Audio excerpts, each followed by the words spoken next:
Hey YouTubers, what is going on? Thank you for stopping by, and as always, I hope this video finds you well. If you're new here, my name is JC. This is the Cuban Redneck DIY channel. Kind of a strange place where we do cooking and grilling videos on Tuesdays, DIY stuff of all types on Fridays. Yesterday, I made a video on my take on turkey gravy. As I said in the video, this is kind of a hybrid between a Northeastern and a Southern gravy. And not only for turkey, you can use it on anything. But anyways, while filming the video, I had my phone in non-disturb mode, and I had a missed call from a 215 number I didn't recognize. So I called back after I was done, and it was my friend's wife asking for the recipe on the gravy. And I said, well, you're in luck because I just published that video. Okay, fine, I'll check it out. And I had not put the phone back in my pocket when she calls back and she said, hey, how about the cranberry sauce? What about? And I said, can you make a video on that? I said, well, I'm going to make cranberry sauce for Thanksgiving.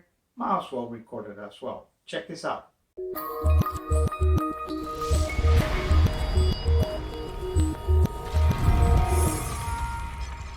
All right, before we get going, let's get a few things out of the way. When it comes to cranberry sauce, there are multiple camps out there. There's people who swear up and down by the stuff that comes in a can, often referred to as cranberry jelly. I prefer the natural, or even if they're dehydrated. The recipe is going to be a mixture of the two. It's actually both recipes in one. But the key to this is actually juice. I'm going to be using some high quality unfiltered apple juice. You can also use some Florida orange juice. The original recipe called for apple cider, but I think that's a little bit too acidic. Also, for efficiency's sake, I will be using the Instapot. You can make this on a stovetop, but it takes about 20 to 30 minutes compared to 5 minutes on the Instapot. So let's stop talking, let's get cooking. Check this out. The ingredients for this cranberry sauce are very simple.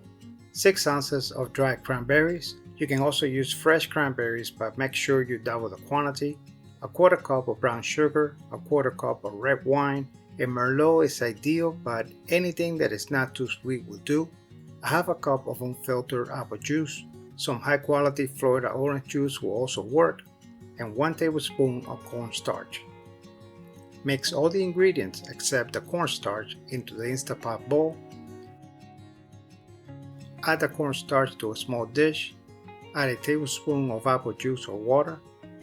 Mix until dissolved, and then add it to the rest of the ingredients. We're going to cook this in high, in pressure cook mode for 5 minutes. If you're ready to eat, you can go ahead and vent it, otherwise allow it to vent naturally. At this time, we need to assess how much have the cranberries broken down. Some people use an emerging blender. I don't mind being a little bit chunky, and I think that one of these ground beef choppers does a perfect job. Place it in a microwave container, leaving a little trench in the middle for the cranberry jelly. That way when you carve into it, from the center out, you get a little bit of both. It goes without saying that this is something you can skip, but it's worth trying. Folks, this is it. A last minute effort for a great Thanksgiving meal or something to add to your list for next year's feast. Thank you for watching, and I hope to see you next week with a new video. Please support this channel by subscribing, liking, and sharing. And don't forget to hit that notification bell. Thank you.